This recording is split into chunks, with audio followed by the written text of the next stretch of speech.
Welcome to the learning of basic concepts of PLC. PLC stands for Programmable Logic Controller. It is the most widely and the beginner level tool used in the field of automation. We have the other tools in the automation known as SCADA, that stands for Supervisory Control and Data Acquisition System, HMI, Human Machine Interface, then DCS, Distributed Control System, and many more. Basically, PLC comes in the field of automation, and in the scope of industrialization, it is beyond mechanization. So, PLC can be defined as electronically computer controlled system that continuously monitors the state of the present input, and then it executes the user oriented program that is already fed into its memory, and then finally controls the state of the output depending on the program.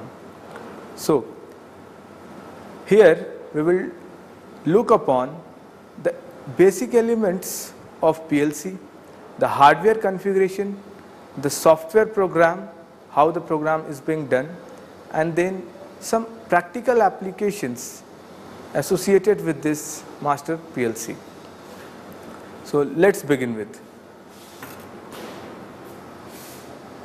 This is the hardware setup for the PLC trainer that we are having.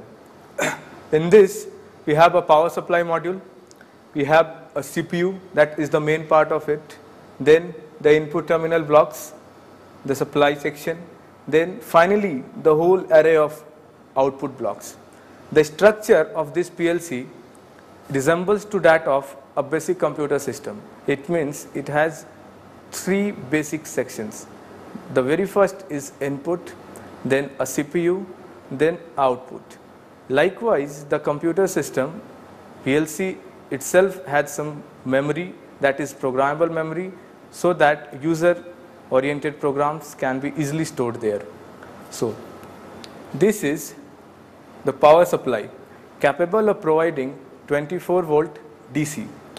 This 24 volt DC is required to operate this CPU. This is the CPU of Siemens, known as Siemens 313C2DP. This is a mini modular PLC whose efficiency range lie in the range of low and middle.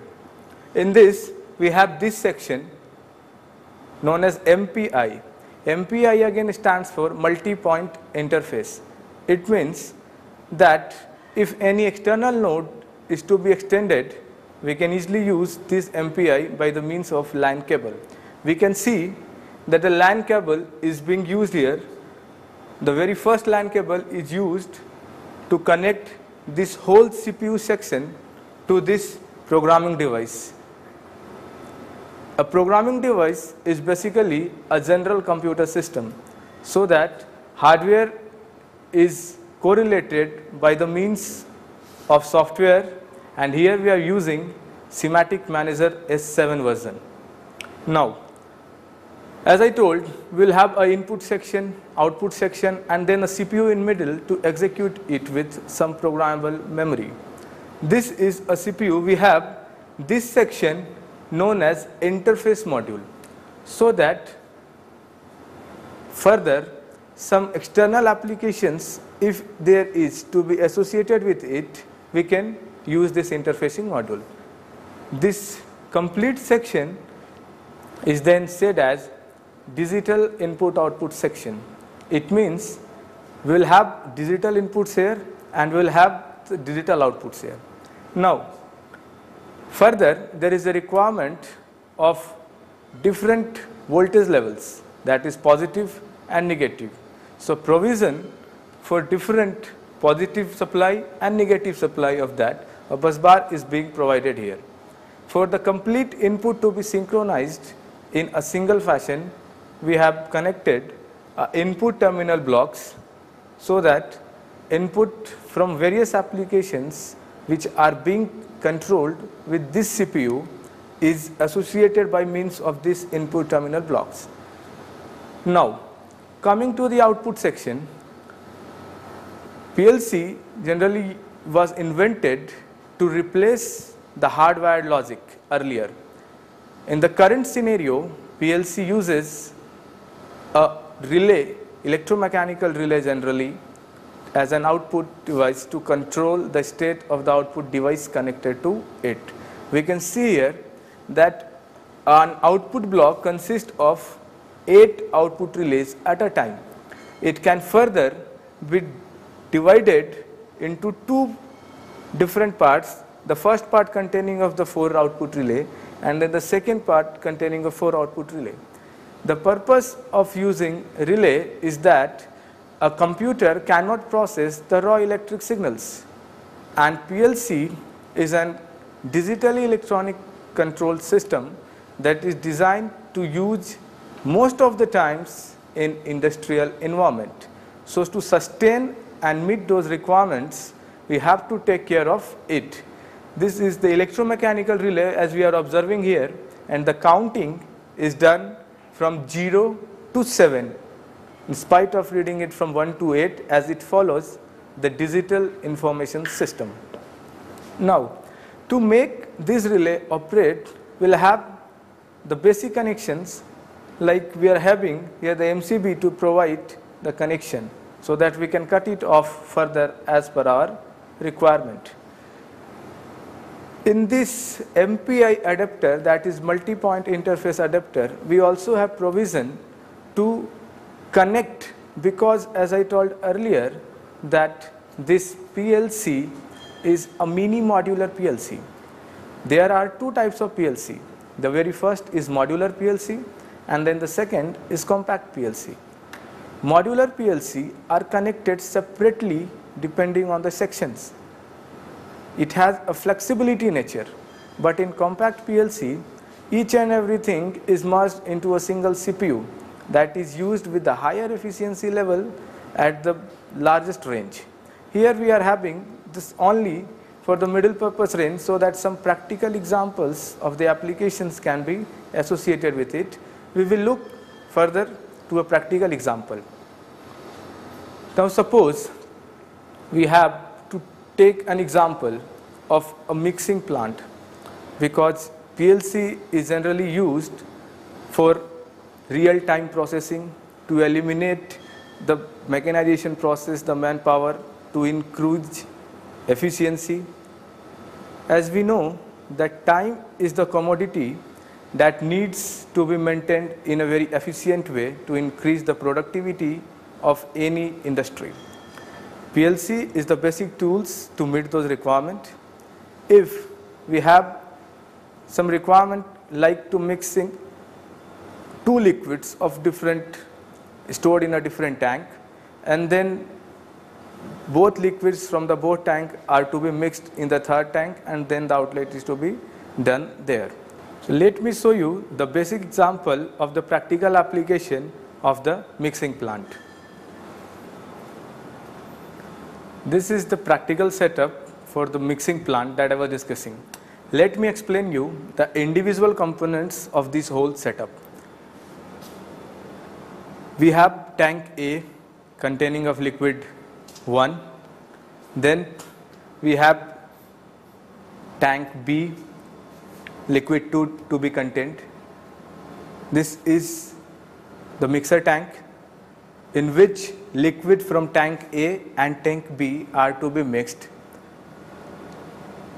and this is a motor 1 to pump out the liquid from the tank A.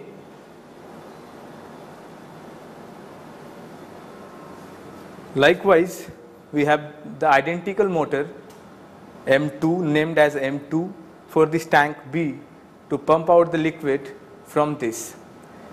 यहाँ पे जो हमें हमारा जो desire है, जो हमें चाहिए, वो ये है कि टैंक ए में जो हमारे पास लिक्विड है, हमारा मेन मोटो ये है कि हमें 2 लिक्विड को मिक्स करना है, क्योंकि ये एक प्रैक्टिकल एग्जांपल है जो आम तौर पे हम फूड इंडस्ट्रीज़ में, डेयरी इंडस्ट्री में या फिर एक सीमेंट प्लांट में यूज़ करते हैं 2 अलग अलग स्टेट्स के मिक्सचर्स को मिक्स करने के लिए। तो पहली रिक्वायरमेंट ये है कि हमारे पास 2 अलग अलग सोर्स होने चाहिए जहाँ पर हमारा लिक्विड स्टोर्ड है और एक मोटर जो पंप आउट करके उसे फाइनली हमें जिस टैंक में मिक्स करना है उसमें वो लिक्विड पहुँचे। इस मोटर के माध्यम से जो हमारा लिक्विड है वो हम मिक्स करके इस पाइप के थ्रू ये इसमें आ रहा है। उसी तरीके से टैंक 2 से जो हमारा लिक्विड है वो भी मिक्सर टैंक में आ रहा है। अब जब भी हम लिक्विड या फिर गैसियस स्टेट की बात करते हैं, वी हैव अनदर डिवाइस और इंस्ट्रूमेंट कॉल्ड सोलेनॉइड वाल्व। ये जो कि हम देख रहे हैं ये एक सोलेनॉइड वाल्व है। जब भी ऐसा कोई भी एप्लीकेशन जहाँ पे हम गैसियस या वाटर का यूज़ करते हैं उसके फ्लो ऑफ को कंट्रोल करने के लिए सोलेनॉइड वाल्व को हम यूज़ करते हैं। Depending on the applications there are many range of solenoid valves that varies from desire to desire and working to working. जैसे कि हमारा ये सोलेनॉइड वाल्व जो है ये इसकी प्रेशर कैपेसिटी 10 kg पर सेंटीमीटर स्क्वायर तक हैंडल करने की है, क्योंकि जैसा मैंने आपको पहले बताया ये एक वर्किंग मॉडल है प्रैक्टिकल एग्जांपल का। अब ये हमारा एक मिक्सर टैंक है, इसके अंदर हमने ये एक मोटर लगा करके एक रॉड को माउंट करके उस पर एक मिक्सिंग फैन को माउंट कर रखा है जो कि इसके अंदर पहुँचे हुए दोनों लिक्विड्स को मिक्स करेगा। मिक्सिंग अब यहाँ पर 2 तरीके से हो सकती है। पहला ये कि हम एक ही बार में टैंक ए और टैंक बी दोनों को स्टार्ट कर दें एक पर्टिकुलर टाइम के लिए, जो हमें पता है कि पहले कैलकुलेटेड टाइम है हमारा कि 1 मिनट में, 60 सेकंड में, 30 सेकंड में लिक्विड जितना हमें मिक्स करना है उतना हमें मिल जाएगा इस मिक्सर टैंक में। तो टाइम बेसिस पे हम कर सकते हैं, जो कि हमने यहाँ किया हुआ है।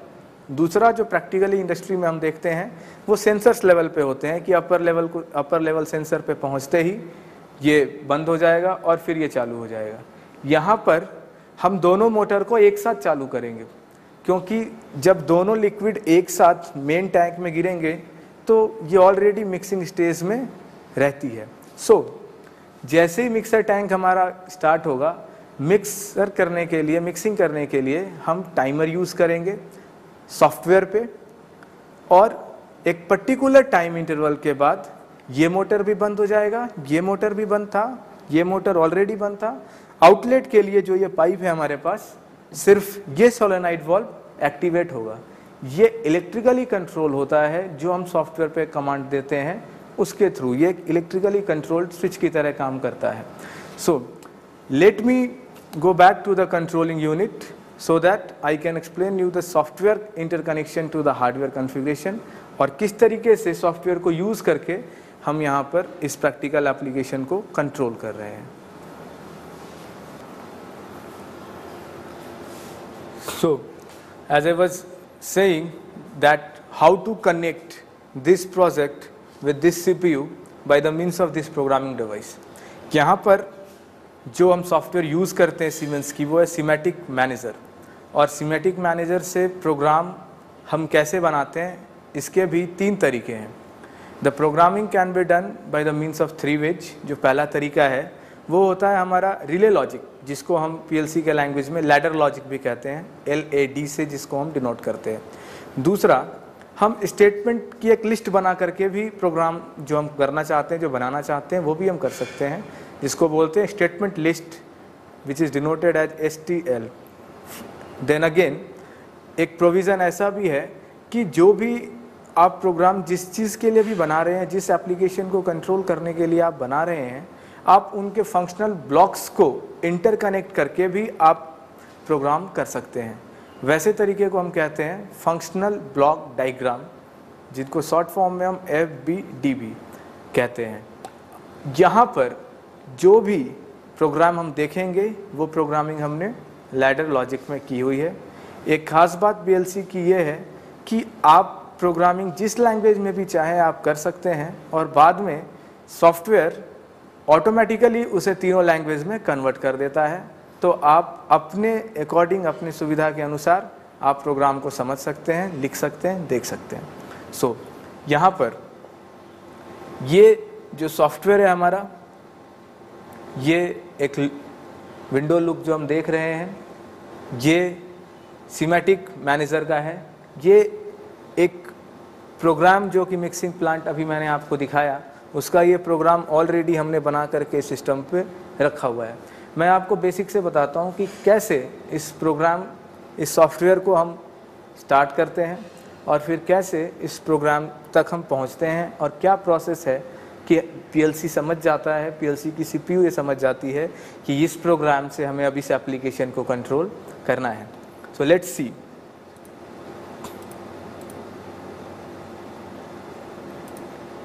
ये जो स्क्रीन पे हमें दिखाई दे रहा है, ये हमारा पहला लुक है सिमेटिक मैनेजर का। ऑन करते ही, प्रोजेक्ट्स ओपन करते ही ये हमारा पहला लुक आता है। अब सबसे पहले एक प्रोजेक्ट का नेम है, जैसे कि यहाँ पर हमारे प्रोजेक्ट का नेम हमने कुछ भी ले रखा है AR। अब इसके बाद जैसे ही यहाँ पर हमें 3 ऑप्शन दिखाई देते हैं। इसमें जो पहला ऑप्शन है सिमेटिक 300, जैसा कि मैंने आपको पहले बताया कि this is a semantic 300 station A mini modular PLC। Double click करने के बाद हमें 2 ऑप्शंस और दिखाई देते हैं। To configure the hardware we will click on hardware. जैसे ही हम हार्डवेयर पर डबल क्लिक करते हैं या राइट क्लिक करके ओपन करते हैं, थोड़ी देर वेट करने के बाद हमारा एक नया विंडो खुलता है जिससे हमें हार्डवेयर कॉन्फ़िगरेशंस हमने कैसे कर रखी हैं वो पता चलता है। प्रैक्टिकली जब हमने इस पूरे पैनल को ऑब्जर्व करा तो हमने देखा सबसे पहला जो माउंटेड था हमारे रैक पे वो था पावर सप्लाई। इसका मतलब ये है कि सॉफ्टवेयर पर पे भी जो हम रैक लेकर के चलेंगे, पहला सेक्शन, पहला रेल हमारा पावर सप्लाई का होगा, उसके बाद ही CPU का होगा। इनपुट और आउटपुट सॉफ्टवेयर में खुद डिक्लेयर हो जाते हैं। जैसा कि हम देख सकते हैं एक नया हार्डवेयर कॉन्फ़िगरेशन का विंडो हमारे सामने है। इसके पहले रैक में अगर हम देखें, जो वायर की बात कर रहे हैं वो ऑलरेडी डिनोट कर रहा है ये प्रॉफिनेट इनपुट आउटपुट सिस्टम से, जो हमारा लैन बस है जिससे हम CPU को कनेक्ट कर रहे हैं सिस्टम से। पहले सेक्शन में हमें कुछ भी नहीं दिखाई दे रहा because it automatically detects the power supply itself. उसके बाद हमने जो CPU यहाँ पर डिसाइड कर रखा है और उसके बाद CPU के 3-4 पोर्ट जो कि यहाँ पर हमने ले रखे हैं इनपुट आउटपुट के लिए, और एक पोर्ट में हम इनपुट और आउटपुट दोनों लाइंस होते हैं, जो भी चाहे हम ले सकते हैं। अब हमने CPU यहाँ पर ऑलरेडी सेलेक्ट किया हुआ है, जैसा मैंने आपको हार्डवेयर कॉन्फ़िगरेशन में बताया, तो हम इसे डबल क्लिक करते हैं। अब यहाँ पर आपके पास 2 ऑप्शन होते हैं, कनेक्शंस के और S7 प्रोग्राम के। और जैसा कि मैंने बताया प्रोग्रामिंग कैसे करते हैं उस पर्टिकुलर एप्लीकेशन को कंट्रोल करने के लिए we are looking upon it. So we will move to the S7 program. यहाँ पर हमें 3 मिलेंगे, जैसा कि मैंने आपको बताया 3 स्टेट में लिख सकते हैं, FBD functional block diagram, STL statement list, ladder logic diagram, LAD। तो यहाँ पर हम ब्लॉक्स में जाएंगे और उसके बाद ये कुछ प्रोजेक्ट्स हैं जो यहाँ पर बना करके, प्रोग्राम्स जो बना करके रखे हुए हैं, इनमें से एक प्रोग्राम हम लेते हैं।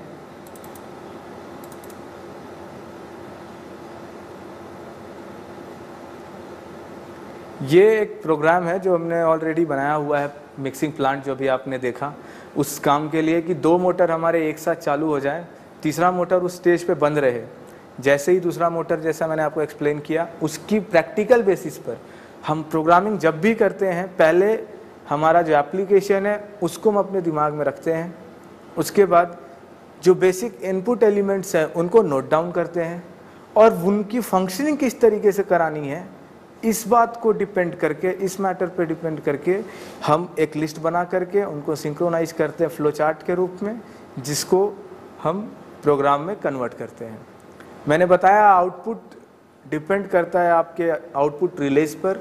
लैडर लॉजिक पूरी तरह से NONC के कंसेप्ट पे काम करता है। NO stands for normally open, NC stands for normally closed. ये दोनों कॉन्टैक्ट्स रिलेज में होते हैं और टाइमिंग बेसिस पर हमने यहाँ पर डिवाइड कर रखा है कि कैसे टैंक 1 का लिक्विड कितने सेकंड्स के लिए टैंक 3 में जाएगा, टैंक 2 का लिक्विड कितनी सेकंड्स के लिए टैंक 3 में जाएगा। उसके लिए हमने क्या किया हुआ है, ये जो आप लाइन एक देख रहे हैं इसको हम रंग कहते हैं, RUNG, रंग। रंग is basically a left centred line which contents of both input and output devices. इसमें एक ध्यान ये रखनी होती है कि जैसे ही हम आउटपुट डिवाइस पे आ जाते हैं, जो कि जनरली हमारा कॉइल होता है जिसको हम डिनोट कर रहे हैं, this is the output device, इसके बाद हम कुछ भी जोड़ नहीं सकते, द रंग एंड्स हियर। यहाँ पर आप देख सकते हैं हमने एक NO लिया हुआ है, एक NC लिया हुआ है, और ये ब्लॉक जो आप देख रहे हैं, जैसा मैंने बताया कि तीनों जो हमारे टैंक हैं उनकी प्रोसेसिंग हमने टाइमिंग बेस्ड पे कर रखी है, तो हमने टाइमर यूज किया हुआ है। ये टाइमर जो है ये एक एक्सटेंडेड पल्स टाइमर है। एक सीमेंस S7300 में टाइमिंग करने की functions, logical functions, arithmetic functions already included होते हैं, हमें बस उनके फंक्शनल डायग्राम्स को, उनके जो ब्लॉक्स हैं उनको यूज़ करना होता है। हमने यहाँ पर उनमें से एक टाइमर यूज किया हुआ है, ये एक एक्सटेंडेड पल्स टाइमर है। या इसके ऊपर में जो हम नाम देख रहे हैं T0, ये पहले टाइमर को हमने नाम दिया हुआ है। जैसा मैंने पहले बताया, हम डिजिटल सिस्टम को फॉलो करते हैं, so we start counting from 0 to 7 instead of counting 1 to 8। उसके बाद ये जो आप देख रहे हैं M100.0, M10.2, M10.0, आमतौर पे बेसिक PLC में इनपुट को हम I से डिनोट करते हैं और आउटपुट को हम Q से डिनोट करते हैं। ये M100.0 एक जेनरिक इनपुट है। M10.2 ये भी हमारा इनपुट सेक्शन है। इसका मतलब ये है कि हमने रैक्स में, CPU के इनपुट आउटपुट रैक्स में स्लॉट्स डिवाइड कर रखे हैं कि ये जो इनपुट हमारा कनेक्टेड है वो M10 के दूसरे नंबर पिन पे कनेक्टेड है, इसलिए इसकी नेमिंग जो हमने की है M10.2 है। एक बात का ध्यान जो हमें रखना होता है वो ये है कि जो भी नाम हम यहाँ पर देंगे, जैसे हमने बताया कि M10.2 का मतलब है कि M10 वाले मॉड्यूल के दूसरे नंबर पिन पे ये इनपुट कनेक्टेड है, तो हार्डवेयर पर भी इसका ध्यान रखना होता है कि जो इस इनपुट की बात हम कर रहे हैं वो उसी स्लॉट के उसी नंबर पिन पे कनेक्टेड हो। ये एक एक्सटेंडेड पल्स टाइमर है, यहाँ टाइम 0। ये TV जो देख रहे हैं ये एक टाइम वैल्यू है। हम टाइमर में हमेशा टाइम जो है सेकंड के हिसाब से डालते हैं, minute is converted into seconds और सेकंड्स फीड होते हैं। तो यहाँ पर जो हम देख रहे हैं ये एक निमोनिक स्ट्रक्चर है, एक डालते हैं जिस तरीके से एक प्रोग्रामिंग को जो फीड करते हैं जब हम सेकंड्स को, तो ये है S5T। और हैश का मतलब ये होता है कि हैश एक ऑपरेटर है जो ये सिग्निफाई करता है कि अब इसके बाद जितनी टाइमिंग हम S के साथ लिखेंगे वो सेकंड होगा। तो ये सीमैटिक इंस्ट्रक्शन है टाइमिंग का कि 30 सेकंड्स के लिए हमने इस प्रोग्राम को कर दिया। ये S होता है सेट के लिए। टाइमर तभी काम करता है जब स्टेट में चेंज आए, हर स्टेट में चेंज के टाइम टाइमर अपनी स्टेट बदलता है। तो सेट जैसे ही सेट होगा, रिसेट जो कि नॉर्मली यूज़ नहीं करते। यहाँ पे BCD जो हम जानते हैं बाइनरी कोडेड डेसिमल, ये हमें टाइम बताता है कि हमारा कैसे 30 सेकंड एग्जीक्यूट होने के बाद कितना टाइम बचा, वो टाइम हम देख सकते हैं। और फिर फाइनली आउटपुट से हमें जो भी कॉइल ड्राइव करना है, तो हमने पहले टैंक का जो पहला मोटर है उसको हमने 10.0 लिया हुआ है। उसी तरीके से हम देख सकते हैं प्रोग्राम बनाने का बेस्ट कंसेप्ट ये है कि हम टोटल प्रोग्राम को नेटवर्क वाइज डिवाइड कर दें। हम नेटवर्क इंसर्ट करने के लिए राइट क्लिक करके नेटवर्क इंसर्ट कर सकते हैं, या Ctrl+R का शॉर्टकट फंक्शन भी यूज कर सकते हैं। नेटवर्क सेकेंड में भी हमने एक रंग बना रखा है, सेम कंसेप्ट सेकेंड टैंक के लिए। हमें एक चीज़ का ध्यान रखना है कि टैंक 1 और टैंक 2 दोनों एक साथ चालू हों, इसलिए दोनों की स्ट्रक्चर सेम होनी चाहिए। तीसरे केस में हमें ये चाहिए कि जैसे ही दोनों टैंक से मोटर पंप कर रहा है लिक्विड को तीसरे टैंक में, टैंक 2 टैंक 1 दोनों एक साथ जा रहे हैं टैंक 3 में, तो इसका मतलब है कि 30 सेकंड के बाद मोटर 1 और मोटर 2 दोनों ऑफ हो जाएं और सिर्फ मोटर 3 चालू हो। तो इसके लिए हमने 2 NC कॉन्टैक्ट फिर से लगाए हैं और फिर 10.3 हमारे तीसरे मोटर के लिए। फाइनली जैसे जैसे आप मोटर्स को ऑफ करना चाहेंगे वैसे वैसे आपको नंबर ऑफ कॉन्टैक्ट्स बढ़ाने पड़ेंगे। हमारे पास अब ये है कि जब फाइनल आउटलेट हम ले रहे हैं, मिक्सिंग हो चुकी है, तो मोटर 1 मोटर 2 जो कि इनिशियली ऑफ स्टेट में थे वो ऑलरेडी रहेंगे ऑफ स्टेट में। मोटर 3 जो कि अब ऑफ स्टेट में आ गया वो भी है ऑफ स्टेट में, आप देख सकते हैं। और उसके बाद एक एक्सटेंडेड टाइमर यूज़ करके 10.2, ताकि आउटपुट लेने का भी हमारे पास टाइम हो, इसलिए हमने 3 टाइमर्स यूज़ किए हुए हैं। अब इसके बाद ये एक डाउनलोड का ऑप्शन है, इसे हम डाउनलोड करते हैं। डाउनलोड कहने का मतलब है कि इस पूरे सिस्टम में जो हमने प्रोग्राम किया वो इस पीएलसी के सीपीयू का जो प्रोग्रामेबल मेमोरी है उस पे हम फीड कर रहे हैं। ये फीड हो गया, उसके बाद हम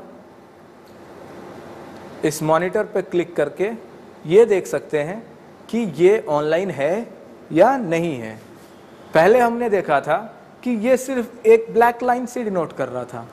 जैसे ही हमने इसे ऑनलाइन किया, we turned the monitor on, what we are observing that green line for the close contact, जहाँ भी पावर आ रही है उस पर अब वो ग्रीन लाइन शो कर रहा है आपको, और जैसे ही पावर जहाँ पे भी नहीं आ रही वो डॉटेड से शो हो रहा है हमारा। हम नेटवर्क पे क्लिक करके देख सकते हैं। तो एक ये है। अब इस पूरे प्रोग्राम को हमने ह्यूमन मशीन इंटरफेस, जो मैंने आपको बताया पहले, which I told you earlier that it is also one of the automation tool that is being used, हमने इस पूरे सॉफ्टवेयर को ह्यूमन मशीन इंटरफेस से सिंक्रोनाइज किया। And then human machine interface की खासियत ये है कि आप अपने प्रैक्टिकल मॉडल का एक कंप्यूटर मॉडल बना सकते हैं, और अगर आप प्रोग्राम से उसको सिंक्रोनाइज करते हैं तो आपको आपके एप्लीकेशंस के इनपुट एंड आउटपुट डिवाइसेस की स्टेटस पता लग जाती है। आपने अगर मोटर 1 चालू किया तो आपको मॉनिटर पे मोटर 1 चालू दिखेगा। आपने पंप 2 चालू किया, मोटर 2 चालू किया, आपको यहाँ पर मोटर 2 चालू दिखेगी।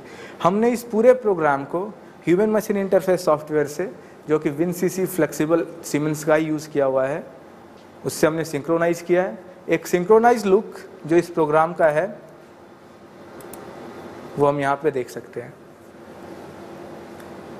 This is a mixing plant which I have already discussed earlier in that section, कि सेम कंस्ट्रक्शन हमारे पास पंप 1 है, पंप 2 है, submersible pumps, tank 1, tank 2, solenoid valves जो कि मैंने आपको दिखाए थे, और ये दोनों से लिक्विड इस टैंक 3 में आ रहा है 30 सेकंड्स के लिए। फिर ये मिक्सर फैन चलेगा और उसके बाद 10 सेकंड के लिए या डिजायर्ड सेकंड्स के लिए, टाइमिंग के लिए, हमारा ये सोलेनाइड वाल्व हो जाएगा। अब जैसे ही हम चाहें इसे ऑन करेंगे तो हम ये ऑब्जर्व करेंगे कि दोनों मोटर, इसके ये जो टैंक 1 और टैंक 2 के जो पंप हैं, that will change the colour. जो हम देख रहे हैं यहाँ पर, देख रहे हैं कि it is turning from blue to red, blue to red. इसका मतलब ये है कि हमने एक ही टाइम पे, एक ही टाइम इंटरवल के लिए टैंक 1 के पंप 1 और सोलेनाइड वाल्व 1, टैंक 2 के पंप 2 और सोलेनाइड वाल्व 2, दोनों को हमने 30 सेकेंड के लिए चालू करा हुआ है। जैसे ही 30 सेकेंड्स कंप्लीट होंगे, हम टैंक 3 पे हमारा ये दोनों लिक्विड आ जाएगा, और उसके बाद ये मिक्सर फैन हमारा, अब हम देख सकते हैं कि टैंक 3 में हमारा लिक्विड आ गया और मिक्सर फैन अब इसको स्लोली मूव कर रहा है, मिक्स कर रहा है। जैसे ही ये लिक्विड स्टीर हो जाते हैं, मिक्स हो जाते हैं, आपका आउटपुट सेक्शन, आउटलेट सेक्शन जो है वो भी कलर चेंज कर रहा है। इसका मतलब आउटलेट सेक्शन अब एक्टिवेट हो गया है। आपका जो मिक्स्ड लिक्विड है वो टैंक 3 से आ रहा है, तो वो हम ऑब्जर्व कर सकते हैं, यहाँ पर देख सकते हैं। एट द सेम टाइम हम यहाँ पर भी देख सकते हैं कि अब यहाँ पर जो पहले स्टेटस हमने देखा हुआ था ये वापस से चेंज हो रहा है। टाइमर हमारा एक्टिवेट हो रहा है। पहले टाइमर डॉटेड था, अब टाइमर भी ग्रीन है। इसका मतलब टाइमर भी एक डिजायर्ड सेक्शन के लिए, जैसा मैंने बताया, BCD में आपको अपनी बची हुई टाइमिंग पता चलेगी। अब देख सकते हैं हम कि हर मिली सेकेंड्स के बाद इसकी साइकिल चेंज हो रही है और स्टेट चेंज हो सकते हैं। And this complete process is a cyclic process, जो कि एक साइकिल के बाद एक साइकिल के बाद, means in a continuous fashion it goes on. So this is how a mixing plant is being connected to this CPU and is controlled by this CPU by the means of this software। हमने ये भी देखा कि किस तरीके से हम observe कर सकते हैं कि HMI ओवरव्यू पे कि हमारे पंप किस तरीके से स्टार्ट हो रहे हैं और बंद हो रहे हैं। हम प्रोग्रामिंग सेक्शन पे भी कलर चेंज होते हुए रंग नेटवर्क्स पर भी देख सकते हैं। इसके अलावे हम एक डिफरेंट एप्लीकेशन पे भी स्विच करके इस प्रोग्रामिंग कंसेप्ट को, इस PLC के कंट्रोलिंग कंसेप्ट को समझ सकते हैं, जो कि है traffic light controller. We know that traffic is a problem that is increasing day by day, maximum in the urban city, and it is also having its cause and effect around the globe। तो हम ये देखेंगे कि किस तरीके से हम programming करें पहले तो हमें उसकी ज़रूरतों को समझना है। जैसे कि अगर एक ग्रीन सिग्नल हमारे पास है एक चौराहे पे, तो बाकी तीनों सिग्नल पे हमें ग्रीन नहीं चाहिए, क्योंकि अगर हमने एक चौराहे के सारे आने जाने वाले सिग्नल्स ग्रीन कर दिए, it will cause a massive traffic accident. So to avoid these things, किस तरीके से प्रोग्रामिंग की जाए कि स्विचिंग ट्रांजिशंस जो हैं, red signal to yellow signal to green signal, फिर एक पिलर टू दूसरे पिलर, इनकी प्रोग्रामिंग कैसे की जाए, इनको कैसे समझा जाए, वो हम देखेंगे इस एप्लीकेशन में, that is traffic light controller, and which will be controlled by the means of again this PLC by the same means. तो हम वो देखते हैं। सो let me explain you this traffic light controller with the help of this working model. ये हमारा एक working model है।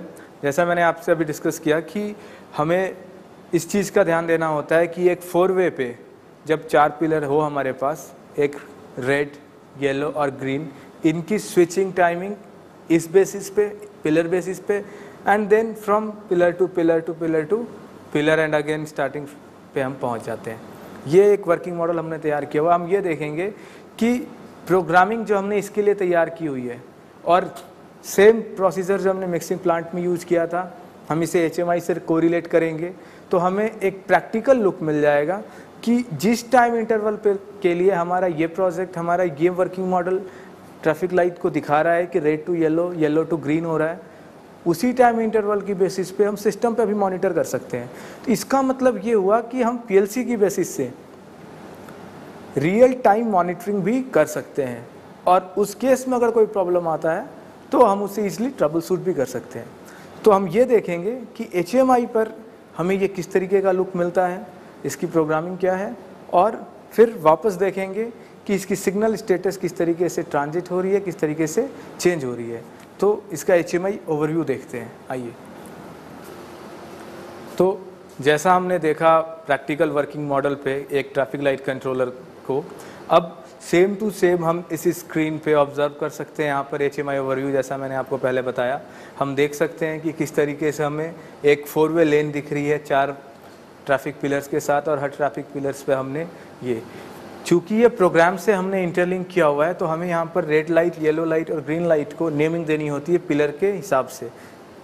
इसलिए आप देख सकते हैं कि हमने सबसे पहले red 1, yellow 1, green 1, first pillar के लिए हमने 1 से डिनोट किया हुआ है, फिर सेकंड पिलर के लिए 2 से, likewise for the third one with 3, for the fourth one with 4। ये हमने ऑब्जर्व किया। अब जैसे ही से हम HMI ओवरव्यू से ऑन करते हैं, हम देखते हैं हमें रेड सिग्नल अभी ऑब्जर्व हो रहा है।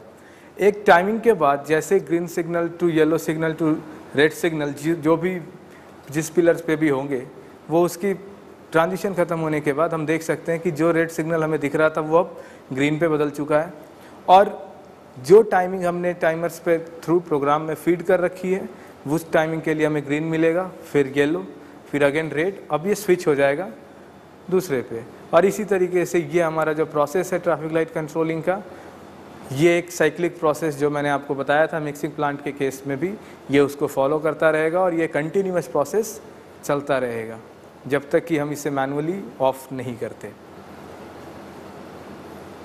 हम देख सकते हैं green to yellow, yellow to red transition जैसा बताया मैंने।